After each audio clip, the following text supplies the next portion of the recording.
오늘 우리가 함께 나눌 말씀은 요한일서 2장 12절에서 27절 말씀입니다. 우리가 따라야 할 삶의 가치라는 제목으로 우리 요한일서 말씀 나눌 텐데요. 12절부터 27절 준비되신 성경으로 우리 함께 읽겠습니다. 자녀들이여, 내가 여러분에게 쓰는 것은 여러분의 죄가 그리스도 이름으로 용서됐기 때문입니다. 아버지들이여, 내가 여러분에게 쓰는 것은 여러분이 태초부터 계시는 분을 알기 때문입니다. 청년들이여, 내가 여러분에게 쓰는 것은 여러분이 악한 자를 이겼기 때문입니다. 아이들이여, 내가 여러분에게 쓴 것은 여러분이 아버지를 알았기 때문입니다. 아버지들이여, 내가 여러분에게 쓴 것은 여러분이 태초부터 계시는 분을 알았기 때문입니다. 청년들이여, 내가 여러분에게 쓴 것은 여러분이 강하고 하나님의 말씀이 여러분 안에 거하시며 여러분이 그 악한 자를 이겼기 때문입니다. 여러분은 이 세상이나 이 세상에 있는 것들을 사랑하지 마십시오. 누구든지 세상을 사랑하면 아버지의 사랑이 그 사랑 안에 있지 않습니다. 이는 세상에 있는 모든 것들, 곧 육신의 탐욕과 안목의 정욕과 세상살이의 자랑은 아버지에게서 온 것이 아니라 세상으로부터 온 것이기 때문입니다. 세상도 사라지고 세상의 정욕도 사라지지만 하나님의 뜻을 행하는 사람은 영원히 살 것입니다. 아이들이여, 지금은 마지막 때입니다. 그리스도를 적대하는 사람이 올 것이라고 여러분이 들은 대로 지금 그리스도를 적대하는 사람들이 많이 나타났습니다. 그래서 우리는 지금이 마지막 때인 줄 압니다. 그들이 우리에게서 나갔지만 그들은 우리에게 속했던 것이 아닙니다.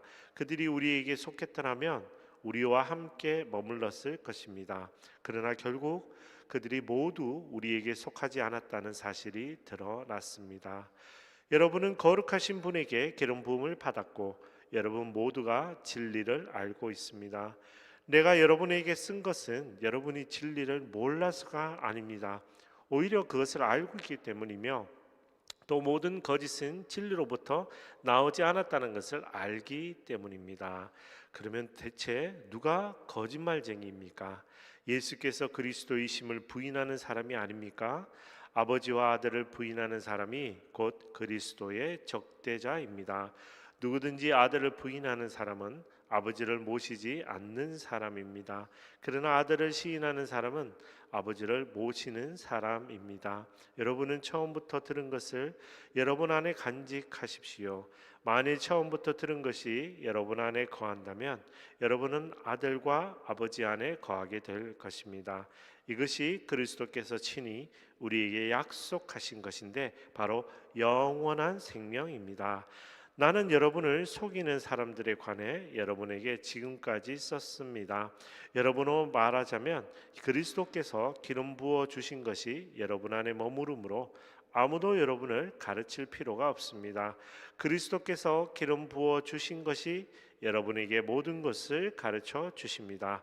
그 가르침은 참되고 거짓이 없으니 여러분을 가르치신 그대로 그리스도 안에 머무십시오. 아멘.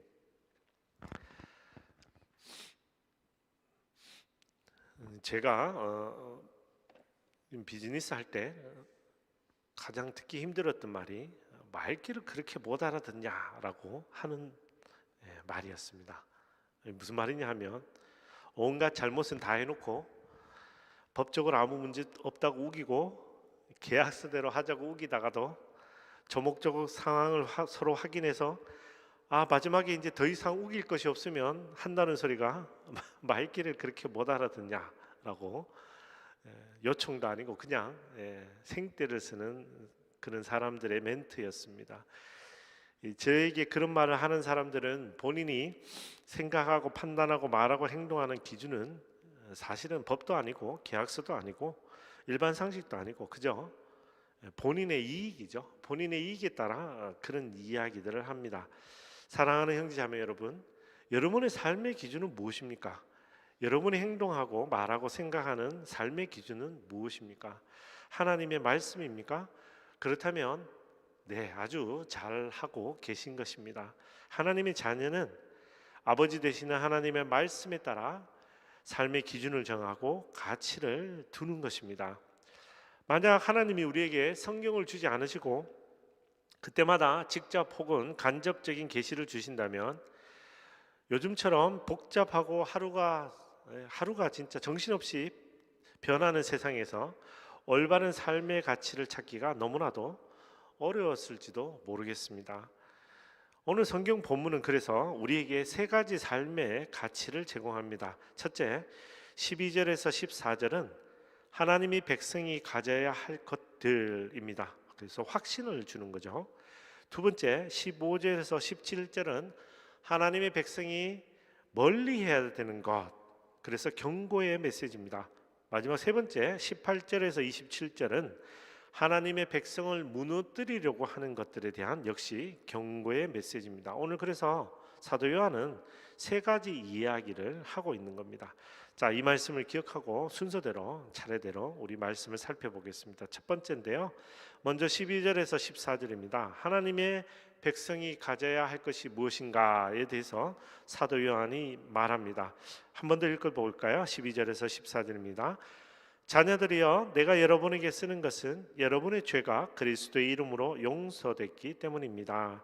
아버지들이여, 내가 여러분에게 쓰는 것은 여러분이 태초부터 계시는 분을 알기 때문입니다. 청년들이여, 내가 여러분에게 쓰는 것은 여러분이 악한 자를 이겼기 때문입니다. 아버지들이여, 내가 여러분에게 쓴 것은 여러분이 아버지를 알았기 때문입니다. 아버지들이여, 내가 여러분에게 쓴 것은 여러분이 태초부터 계시는 분을 알았기 때문입니다. 청년들이여, 내가 여러분에게 쓴 것은 여러분이 강하고 하나님의 말씀이 여러분 안에 거하시며 여러분이 그 악한 자를 이겼기 때문입니다. 아멘. 읽다 보면 동일한 본문이 반복되는 걸 우리가 알 수 있습니다. 그리고 세 가지 호칭이 등장하죠. 자녀들이여, 아버지들이여, 청년들이여, 그리고 아이들. 아이들을 자녀들이라 보면 세 가지 호칭이 등장합니다. 이 세 가지 호칭은 문자 그대로 세대를 가르치는, 세대를 부르는 호칭일 수도 있고, 혹은 어떤 학자의 주장대로 영적 상태를 구분하여 부르는 호칭일 수도 있습니다. 이제 막 어린 아이들은 젖을 먹는 아이들이잖아요. 이제 초신자, 그리고 조금 더 자란 청년들, 그리고 오래 믿은 아버지들. 왜냐하면 지금 사도 요한이 요한 일서를 썼던 그 시대는 예수님이 돌아가신 지 꽤 됐습니다. 그래서 이제 많은 기독교가 전파가 되었고 예수를 그리스도로 부른 사람들이 많이 증가했습니다. 그래서 초대교회도 근 1세기 가까이 활동하고 있던 시기입니다. 그러니까 아버지들이여라고 부를 수 있는 것 같습니다. 그런데 사실 우리가 살면서 알고 있죠. 이게 이 영적 상태라는 것과 나이하고는 비례하지는 않습니다. 그죠? 그래서 예수님이 어린아이와 같은 믿음이 천국 갈 수 있다라고 얘기하신 것도 우리는 이해가 됩니다. 오래 믿었다고 진정한 그리고 올바른 믿음이 아닌 것도 사실인 거기 때문에 우리는 그렇습니다. 그래서 굳이 오늘 성경 읽으면서 내가 자녀냐 아버지냐 청년이냐 아이냐 이렇게 구분하기보다는 그냥 모든 것이 다 우리를 향한 하나님의 말씀이라고 생각하고 읽어보면 좋습니다. 자, 그러면 몇 가지 키워드가 눈에 띕니다. 자녀, 청년 이런 호칭을 빼고 보면 12절에서는 죄 용서받음이라는 키워드가 보이죠. 13절에서는 하나님을 알다, 악한 자를 이기다 이런 키워드가 보이고요. 14절에서는 12절, 13절을 요약한 것처럼 아버지 하나님을 알고 악한 자를 이기는 강건한 것, 이래서 우리 몇 가지 키워드가 보입니다. 자, 하나님의 백성이 용서받는 것이 우리 구약에서는 예수님이 오시기 전에는 율법이나 제사로 되었다면 예수님이 오신 이후 우리가 살고 있는 이 신약의 시대, 특별히 사도 요한이 이 편지를 적었던 초대교회 시대에는 오직 예수 그리스도의 죄 씻음만이 가능한 것이죠. 그래서 예수님은 우리의 죄값을 본인의 생명의 피로 대신 치르셨습니다. 자, 하나님의 백성이 하나님을 아는 것은 또 어떻습니까? 하나님은 태초부터 지금까지 살아계시죠. 사도 요한의 시대에도 살아계셨고 지금 우리의 시대에도 살아계십니다. 그런데 하나님이 살아계시면서 하나님의 백성을 종이나 노예 부르듯이 하시는 것이 아니라 자녀 삼으셨죠. 그래서 아이들이라고 부르시고 마치 육신의 아버지가 자녀를 아는 것처럼 하나님의 자녀들 역시 아버지를 알듯이 하나님을 알게 되는 것입니다. 또 악한 자를 이기는 것은 어떻습니까? 우리가 여호수아서 묵상하면서 아주 확실하게 배웠습니다. 그죠? 악을 대적한다는 것은 그냥 할 수 있는 것이 아닙니다. 굉장한 용기가 필요합니다. 우리는 이렇게 제3자적인 입장에서 어떤 사람이 죄를 못 벗어나는 것을 보면 그거 왜 그렇게 못하냐고 이야기하지만 막상 그 상황 속에 들어가면 죄를 벗어난다는 것은 굉장히 어렵습니다. 그래서 죄의 사슬이라는 표현도 쓰고 있는 것입니다. 여러분, 여호수아가 그 이끈 이스라엘 백성들이 아낙 자손들을 생각만 해도 두려워가지고 하나님에게 불순종했습니다. 아낙 자손들은 그냥 사람이었습니다. 그런데 하나님보다도 더 무서워해서 불순종하여 1세대는 광야에서 죽고 맙니다. 이처럼 악을 대적한다, 대적하여 승리한다는 것은 이 청년과 같은 강건함이 필요한 것입니다. 그래서 오늘 사도 요한은 이 모든 것을 합쳐서 하나님의 백성이 가져야 할 것들은 죄 용서의 확신과 하나님이 모든 것을 이루신다, 지금도 살아계신다는 확신과 하나님이 나에게 주신 능력으로 내가 모든 것을 강건하게 이길 수 있다는 그런 확신들을 가져야 한다라고 오늘 사도 요한이 먼저 이야기를 했습니다. 자, 두 번째 15절에서 17절은 하나님의 백성이 멀리 해야 되는 것에 대한 경고의 메시지입니다. 우리 15절에서 17절 읽겠습니다. 여러분은 이 세상이나 세상에 있는 것들을 사랑하지 마십시오. 누구든지 세상을 사랑하면 아버지의 사랑이 그 사람 안에 있지 않습니다. 이는 세상에 있는 모든 것들 곧 육신의 탐욕과 안목의 정욕과 세상살이의 자랑은 아버지에게서 온 것이 아니라 세상으로부터 온 것이기 때문입니다. 세상도 사라지고 세상의 정욕도 사라지지만 하나님의 뜻을 행하는 사람은 영원히 살 것입니다. 아멘. 평소에 많이 들어보셨죠? 16절, 그죠? 육신의 탐욕과 안목의 정욕과 세상살이의 자랑은 이 본문이 여기서 요한일서에서 나온 본문입니다. 자, 하나님의 백성은 무엇을 멀리 해야 합니까? 너무나도 당연하지만 하나님이 싫어하는 것을 멀리 해야 되죠. 너무 당연한 대답인지 모르겠지만 사실 정답이죠. 하나님의 백성은 하나님이 싫어하는 것을 멀리 해야 하는 것입니다. 오늘 사도 요한은 하나님이 싫어하는 것, 우리가 멀리 해야 하는 것은 세상이라고 이야기합니다. 세상에 있는 것들. 자, 이렇게 읽으면 그냥 아무 문제가 없는 것 같은데 우리가 사도 요한을 생각하면 조금 이상해집니다. 왜 그럴까요? 사도 요한이 쓴 요한복음 3장 16절을 읽어볼까요? 시작. 제가 읽어드릴게요. 하나님께서 세상을 이처럼 사랑하셔서 독생자를 주셨으니 이는 그를 믿는 사람마다 멸망하지 않고 영생을 얻게 하려는 것이다. 아멘. 다 합니다. 그죠? 교회 안 다니는 사람도 아는 구절이 하나님이 세상을 이처럼 사랑하사. 네. 이 이야기는 사도 요한이 쓴 요한복음이잖아요. 근데 오늘 사도 요한이 또 쓴 요한 1서에서는 세상을 사랑하면 안 된다, 세상을 미워해라 이렇게 기록하고 있습니다. 요한복음 3장 16절에 있는 세상이라는 단어는 헬라어로 코스모스입니다. 아시죠? 코스모스. 자, 요한 1서 2장 11절에 있는 세상이라는 단어도 코스모스입니다. 이 둘 다 같은 단어입니다. 같은 단어를 같이 쓰고 있으면서 요한복음 때는 하나님이 세상을 이처럼 사랑하셔서 예수를 주셨다라고 얘기하고, 요한일서에서는 우리는 세상을 사랑하면 안 된다, 하나님이 미워하시는 것이 세상이다라고 이야기하죠. 그래서 이게 조금 논리적으로 보면 만약 하나님이 세상을 사랑하셨다면 우리도 세상을 사랑해야 되는 것 아닙니까? 라고 논리적으로 볼 수도 있습니다. 자, 그래서 우리가 성경을 읽을 때 통독도 중요하고 큐티도 중요하고 바이블 스터디도 중요한 겁니다. 셋 다 중요한 겁니다. 성경은 단순히 읽는 것에서 그치지 않고 묵상하고 공부하는 것도 필요한 거죠. 자, 요한복음에서 하나님이 구원의 대상으로 세상을 말씀하실 때는 세상 그 자체를 사랑하신 겁니다. 왜냐하면 그 세상에는 하나님이 선택하신 자도 있고 그리고 하나님의 선택을 받지 못한 자도 있기 때문입니다. 요한 1서에서 하나님이 이야기하는 세상은 하나님의 백성이 구별을 지어야 하는 세상이기 때문에 그렇습니다. 그래서 이 세상은 악함을 가지고 있고 하나님의 백성들을 끊임없이 유혹하는 이방 세력 그리고 우상 이런 것들이 가득 있는 것이죠. 그래서 오늘 요한은 이렇게 말하는 겁니다. 하나님 백성은 세상의 악함을 본받거나 사랑하지 말라. 그러나 하나님은 세상을 구원의 대상으로 보신 것이죠. 믿지 않는 자들도 하나님은 사랑하시기 때문에 그런 겁니다. 조금 다르게 표현하면 세상은 하나님을 떠난 자들, 오늘 본문에 보면 떠난 자들이라는 표현이 나오는데 거스르는 자들이 머무르는 곳이죠. 구원받은 자는 더 이상 세상에 머무르지 않습니다. 육신은 이 세상에 살지만 우리는 어디에 속한 자들입니까? 하나님 나라의 시민권이 발급된 자들이죠. 그래서 다른 사람들입니다. 다른 시민인 거죠.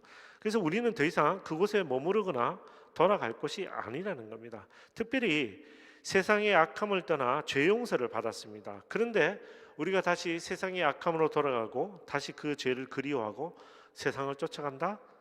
이것은 심각한 죄인 것이죠. 그래서 오늘 사도 요한은 이 부분을 강조하기 위하여 오늘 세상이라는 단어를 쓰고 있고 특별히 세상의 정욕, 안목, 그죠? 세상살이의 자랑이라는 표현을 쓰고 있습니다.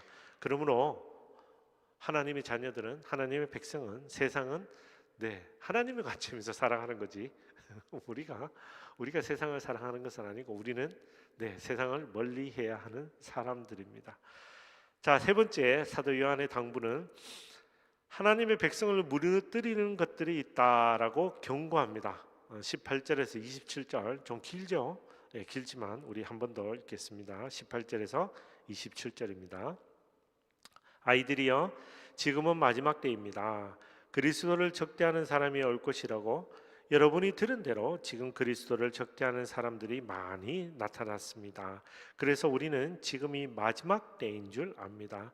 그들이 우리에게서 나갔지만 그들은 우리에게 속했던 것이 아닙니다. 그들이 우리에게 속했더라면 우리와 함께 머물렀을 것입니다. 그러나 결국 그들이 모두 우리에게 속하지 않았다는 사실이 드러났습니다. 여러분은 거룩하신 분에게 기름 부음을 받았고 여러분 모두가 진리를 알고 있습니다. 내가 여러분에게 쓴 것은 여러분이 진리를 몰라서가 아닙니다.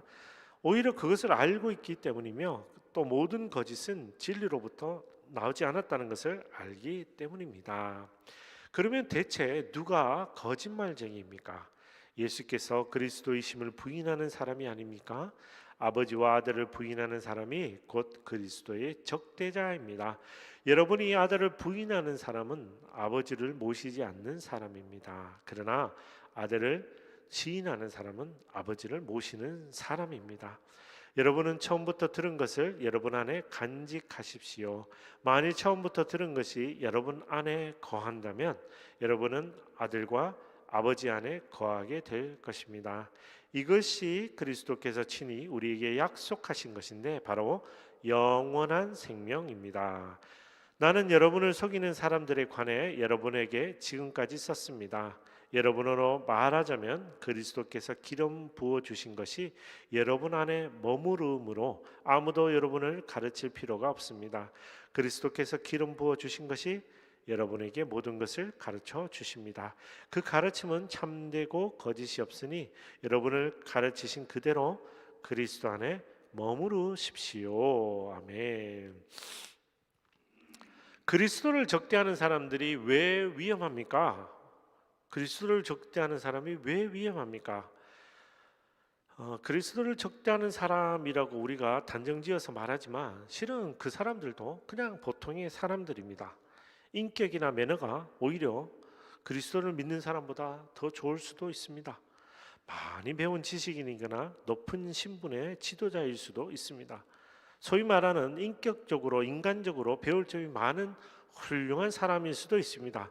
단 그는 그리스도를 적대할 뿐인 겁니다. 그래서 오늘 요한 1서는 그리스도를 적대하는 사람이 왜 위험한지를 설명합니다. 그 사람이 아무리 인격이 좋고 아무리 훌륭한 사람이라 할지라도 그들이 전하는 가르침은 거짓이라는 겁니다. 거짓. 그들은 예수가 그리스도임을 부인하고 그들은 아버지와 아들을 부인하는 사람입니다. 아무리 세상에서 인격이 좋고 신분이 훌륭하고 잘 살고 우리가 배울 것이 많을지라도 그의 입술에서 나오는 것이 거짓이라면 그는 우리가 경계해야 하는 사람인 것이죠. 그는 그리스도를 대적하는 사람입니다. 왜 그렇습니까? 하나님은 참이요 진리이기 때문에 그렇습니다. 참과 진리를 전하지 않는 사람은 다 하나님에게 거짓된 사람인 거죠. 요즘 세상이 다양성을 강조하죠. 다양성. 그래서 남성과 여성밖에 없는데 다양한 성이 있다고 가르치잖아요. 중성, 뭐 이상. 요즘은 없어졌는데 처음에 에스타 미국 거 신청하면 성 젠더 선택하면 쫙 밑에 여러 가지 있잖아요. 남이 부르는 게 아니라 자기가 부르는 게 성이 됩니다.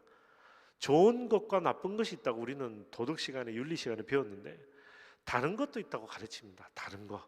다른 게 도대체 뭔지 모르겠는데 다른 것도 있다고 가르칩니다. 참과 거짓이라고 우리는 배웠는데 교회에서 그죠? 다른 것이 있다고 가르칩니다. 항상 다른 것 가능성을 가르칩니다. 세상은 항상 아이들에게 다른 가능성을 가르쳐요. 다른 가능성. 이걸 다양성이라는 말로 diversity라는 표현으로 강조하고 있는데 성경은 오늘 분명히 이야기합니다. 진리 아니면 거짓입니다. 하나님에 속한 자 아니면 하나님에게 속하지 않은 것입니다. 예수 그리스도를 믿는 자 아니면 부인하는 자입니다. 그래서 세상이 주장하는 다양성에 빠지기 시작하면 정말 위험합니다. 그러면 이제 대학교 가서 이렇게 얘기하는 게 아버지에게 아버지는 돈만 주시면 된다는 거예요. 제가 대학 졸업할 때까지 돈만 주시면 됩니다. 제가 아는 어떤 성도님의 따님이 대학교 들어가자마자 페미니즘에 빠져가지고 아버지를 남성으로 보는 거예요. 아버지라고 보지 않고 남성으로 보기 시작하는 거예요. 대화가 안 되는 거예요. 이게 무서운 겁니다. 세상이 주장하는 다양성, 이거는 학문을 넘어서서 그리스도를 대적하는 겁니다. 우리가 마땅히 인정해야 할 하나님의 진리조차도 다양성이라 이름으로 보는 것입니다. 그러니 오늘 성경은 잘못이라고 주장합니다. 그건 잘못된 겁니다. 잘못된 겁니다. 사랑하는 형제자 여러분, 꼭 기억하십시오. 참과 거짓은 결코 함께 할 수 없는 겁니다. 참이면 거짓인 겁니다. 거짓이면 참인 겁니다. 하나님의 진리는 참입니다. 이 세상은 거짓인 겁니다. 하나님에게 대적하는 것이죠. 결코 동일한 선상에서 동일하게 다룰 수 없습니다. 우리가 이렇게 평행선상에 있는 것처럼 묘사하지만 결코 참과 진리는 평행선상에 있는 것이 아닙니다. 빛이 오면 어둠이 물러가는 것처럼 하나님의 참이 진리가 드러나면 거짓은 떠나야 하는 것입니다. 이것을 믿고 믿음으로 고백하는 여러분 되기를 축복합니다. 자, 이제 말씀을 정리해 볼까요? 묵상의 관점에서 보면 오늘 말씀은 우리에게 어떤 하나님을 보여줍니까? 자, 12절 14절에는 우리를 용서하시는 하나님, 태초부터 계시는 하나님, 말씀으로 우리 안에 거하시는 하나님, 우리로 하여금 악한 자를 이길 강건한 힘을 주시는 하나님. 15절에서 17절은 어떻습니까? 육신의 탐욕과 안목의 정욕과 세상스레의 자랑을 주지 않으시는 하나님. 이거는 하나님이 주신 게 아니죠. 그죠? 하나님의 뜻을 행하는 사람은 어떻게 하신다고요? 영원한 생명을 주시는 하나님. 자, 18절에서 27절은 좀 길지만 핵심 메시지는 하나입니다. 하나님은 진리이십니다. 예수님은 그리스도이십니다. 하나님은 우리에게 약속하셨습니다. 무엇을 약속하셨죠? 영원한 생명을 약속하셨습니다. 특별히 기름 부으심이라는 표현이 나오는데 이게 성령님이죠. 우리 안에 계시는 성령님. 그래서 아버지 하나님, 아들 예수님, 그리고 영이신 성령님이 삼위일체 하나님께서 우리 안에 머무시며 우리를 도우시는 거죠. 이 세상에서, 이 육신이 거하는 세상에서 살아갈 동안 힘을 얻게 참이여 진리 되신 하나님을 붙들 수 있도록 도와주십니다. 어떻게 적용할까요? 삶에 적용할 부분은 12절에서 14절에서는 우리의 죄를 용서하신다라는 표현을 우리가 귀담아 들었으면 좋겠습니다. 항상 회개하는 우리가 되어야 합니다. 오늘도 회개하는 우리가 되어야 합니다. 하나님은 사람이 만드는 우상이 아니라 살아계신 분이죠. 그래서 우리가 회개할 수 있는 겁니다. 용서하시니까요. 그리고 또 품어주시고, 그리고 하나님은 지금도 살아계시죠. 에덴 동산에서도 살아계셨고, 사도 요한이 이 편지를 쓸 때도 살아계셨고, 지금도 살아계십니다. 저희는 살아계신 하나님을 믿는 겁니다. 너무 좋잖아요. 너무 힘이 되는 거죠. 오늘도 힘을 얻을 수 있는 겁니다. 15절에서 17절은 우리는 우리 눈이 육신의 탐욕, 안목의 정욕, 세상살의 자랑으로 자꾸 기우는데 근데 하나님이 주신 것은 참이요 진리입니다. 참이요 진리가 우리를 살리는 겁니다. 육신의 탐욕과 안목의 정욕과 세상살의 자랑은 우리를 죽이는 거죠. 그래서 우리가 우리를 살리는 쪽으로 우리가 우리의 눈을 들고 우리의 생각을 두고 우리의 판단을 두어야 할 것 같습니다. 그래서 항상 하나님의 뜻을 구하는 기도, 오늘도 하나님의 뜻을 구하는 기도를 드리는 우리가 되어야 합니다. 하나님의 뜻을 행합시다. 영생의 선물로 주신 하나님께 감사합시다. 18절에서 27절은 진리를 붙듭시다. 세상의 거짓에 휘둘리기 참 쉽잖아요. 근데 성경을 읽어야 하나님의 진리를 우리가 깨달을 수 있습니다. 성경을 읽지 않고 하나님의 진리를 깨닫는 자는 이거는 어떻게 묘사해야 될지 잘 모르겠습니다. 무한 동력을 추구하거나 아니면 아무 일도 안 했는데 내 통장에 돈이 팍팍 꽂히기를 바라거나 이런 말도 안 되는 이야기를 추구하는 것이겠죠. 성경을 읽어야 합니다. 그래야 하나님의 뜻을 알고 하나님의 진리심을 깨달을 수 있습니다. 매일 큐티 합시다. 오늘 생각하고 말하고 행동하는 것을 특별히 성령님이 주관해 주시기를 기도합시다. 마지막으로 나는 오늘 하나님의 백성으로서 내가 가져야 할 확신은 무엇인지, 내가 멀리해야 될 것은 무엇인지, 또 나를 흔드는 것은 무엇인지를 오늘 말씀을 통해 깨닫고 담대하게 참이여 진리이신 하나님만 붙드는 오늘 하루를 오늘 하루뿐만 아니라 올 한 해를 붙드는 우리가 되기를 오늘 결단하는 그리고 우리가 되기를 축복합니다.